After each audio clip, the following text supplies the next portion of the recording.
आज की वीडियो में हमने विषय दिया है हनुमान जी का। हनुमान जी के बड़े मंगल, चूँकि पहला बड़ा मंगल था जिसका लखनऊ के और उसके आसपास के क्षेत्रों में काफ़ी महत्व भी है, तो उसमें मैं हनुमान जी की साधना के विषय में आपको बताता हूँ। हनुमान जी की साधना मैंने पहले ही बताया था कि पूर्व तरीके से वैष्णव संप्रदाय की साधना में आती है।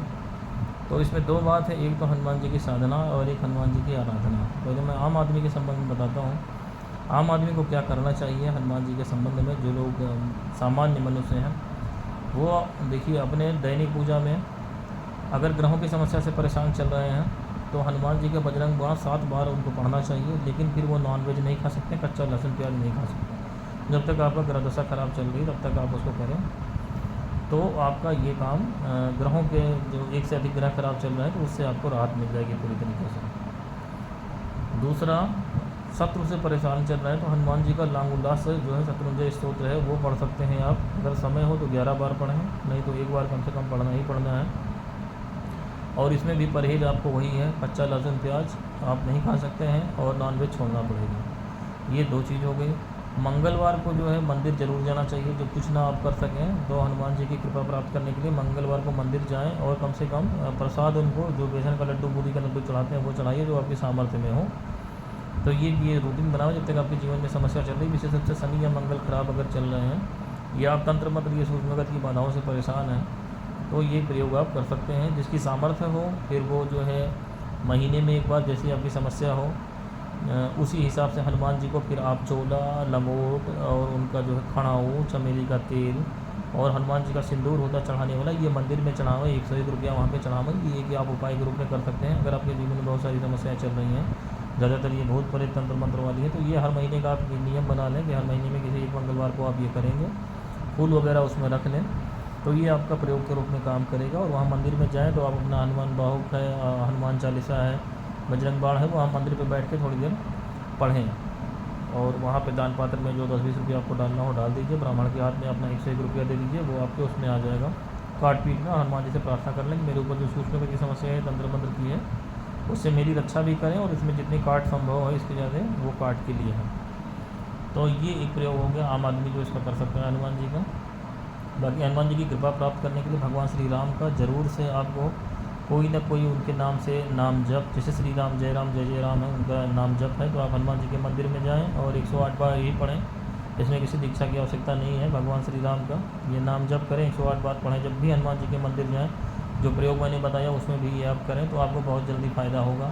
और भगवान श्री राम की जितनी सेवा भक्ति आप कर सकते हैं तो वो आप करें तो उससे हनुमान जी बहुत जल्दी प्रसन्न होते हैं। तो ये हो गया एक आम आदमी के लिए कि ये हनुमान जी के जरिए अगर आपको काम करना है तो अगर आप कुल देवता के रूप में हैं तो आप घर में उनकी अपने जो भी व्यवस्था आपकी हो, पंचोपचार पूजा उनकी अपनी करते होंगे। घर में अगर मूर्ति रखनी है तो उनकी प्राण प्रतिष्ठा करा के चल प्राण प्रतिष्ठा से ही रखिएगा, नहीं तो फिर जो है बिना प्राण प्रतिष्ठा की मूर्ति आप उनकी घर में ना रखें, फ़ोटो फ्रेम करके रखें। मूर्ति को लिए मैं नहीं कहूँगा इसमें। और उस पर अपना पंचोपचार पूजा जो है गंध पुष्प धूप दीप नैवेद्य की चढ़ाते रहें। गंध में चमेली का तेल चढ़ा सकते हैं और इसमें जो है फिर वो सिंदूर होता है हनुमान जी का वो चढ़ा सकते हैं। बाकी धूप बत्ती गूगल की धूप जला सकते हैं। मिश्री या लड्डू जो आपके सामर्थ्य में चढ़ाइए कि दैनिक पूजा का क्रम होगा। तो ये इनके लिए हो गया सामान्य मनुष्यों के लिए इस तरीके से काम करने का।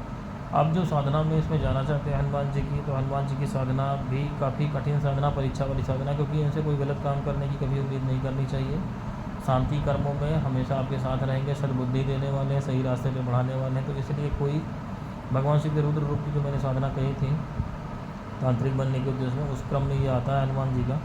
तो गुरु से इनका मंत्र मिला हो और स्ट्रिक्ट परहेज है, ब्रह्मचर्य पूरा होना चाहिए साधना काल में। बिना ब्रह्मचर्य के नहीं कर सकते हैं। कच्चा लहसुन प्याज मीट मछली कोई भी मादक पदार्थ का सेवन आपको नहीं करना है।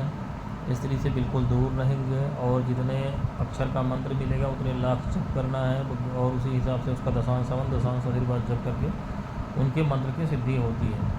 तो इस तरीके से आप जो है हनुमान जी के किसी भी मंत्र के आमिल बन जाएंगे। अब चाहे आपने पंचमुखी हनुमान में कर रखा हो और चाहे सामान्य जो है हनुमान जी का सामान्य स्वरूप जो है इसमें कर रखा हो, इस प्रकार से इसकी सिद्धि होने पर आदमी कोई भी शांति कर्म कर सकता है। किसी भी प्रकार की निगेटिव एनर्जी को आप हटा सकते हैं। लेकिन हनुमान जी के अमल से कभी भी गलत काम करने की कोई कोशिश न करें, नहीं तो उसके बहुत ही घातक परिणाम होते हैं कि आपने हनुमान जी का अमल किया, किसी के ऊपर वशीकरण करने लग गए और उसका मारण करने लग गए और वो करने लग गए, तो वो शक्ति फिर बहुत ही उसके घातक परिणाम है, क्योंकि सात्विक देता है पूरी तरीके से। आपकी रक्षा हर प्रकार से करते हैं। तो इसलिए इनके साधना का यही विधान है कि इसमें जो है सात्विकता बहुत ज़रूरी है। और जो है बाकी साधनाओं में आप उनका बजरंग बाण की साधना भी, जो लोग डेली अपने मान लीजिए कि ये तंत्र मंत्र इसमें सुरक्षा में बचना चाहते हैं तो एक बार 1100 पाठ बजरंग बाण का कर लें, उससे सिद्ध हो जाएगा वो।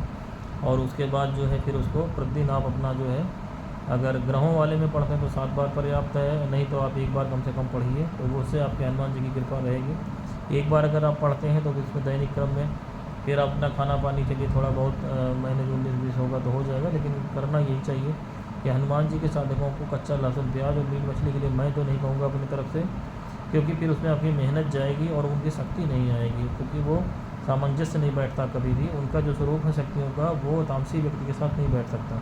तो ऐसे व्यक्तियों को भैरव जी की साधना मैंने पहले बता रखी है, काल भैरव की, कि जो भाई मीट मछली दारू के बिना नहीं चल सकता है या तामसी चीज़ों के बिना नहीं सकते, लहसुन प्याज कच्चा खाएंगे, तो उनको हनुमान जी की नहीं भैरव जी की करनी चाहिए। दोनों भगवान शिव के रुद्र रूप हैं, तो यही दोनों में डिफरेंस है कि कौन सा सात्विक आप हैं या ब्रह्मचारी हैं। ब्रह्मचर्य भी आवश्यक है। अब आप मीट मछली तो छोड़ दो, लेकिन लड़कियों से दिन भर बदतमीजी करो, उनके पीछे लगे रहो, बेहुदे मैसेज करो, गंदे चीज़ें देखो टीवी पे, तो ये हनुमान जी की साधना में वही शक्तियाँ आपको नुकसान कर देंगी, क्योंकि उनको महावीर कहा जाता है। जितने भी वीर होते हैं उसमें अधिकतर सभी जो है हनुमान जी को पूजते हैं, मानते हैं, चाहे काला कलुआ वीर हो, माता काली के साथ चलने वाला, या नारसिंह वीर हो, या आपके बहुत सारे नारसिंह देव जो ये हम लोग काम करते रहते हैं, हमसे अक्सर टकराते हैं और ये बताते हैं कि भाई किसको मानते हो हनुमान जी को, ब्रह्म राक्षस, ब्रह्म का स्थान ही उनके साथ रहता है। तो ये आप समझें कि जो महावीर हैं, जितने बेताल सब हैं, सब हनुमान जी को हमेशा हाथ जोड़े रहते हैं उनके आगे, तो इसलिए सबके पूजनीय हैं। अगर आप कोई गलत काम करोगे तो वही लोग उठा के आपको पटक देंगे। तो ये इसकी सावधानियाँ हनुमान जी की साधना में, बाकी बहुत जल्दी प्रसन्न होने वाले हैं। सामान्य व्यक्ति को मैंने जो भी उपाय बताया, उनके मंदिर जाना, वहाँ प्रसाद चढ़ाना, वो चीज़ें पढ़ना, उनकी सेवा करना, भगवान श्री राम की भक्ति करना, ये सबसे ज़्यादा है। बाकी सुंदरकांड आप पढ़ सकते हैं उनके, जैसे आपके पास समय हो तो आप सुंदरकांड का भी पाठ कर सकते हैं। तो ये है संक्षेप में। बाकी हनुमान जी की साधना में इससे ज़्यादा पब्लिक प्लेटफॉर्म पर डिस्कस नहीं किया जा सकता है, क्योंकि कोई विशेष चीज़ जाननी हो तो आप व्हाट्सअप नंबर पे इसमें कमेंट करके पूछ सकते हैं। आज के लिए इतना।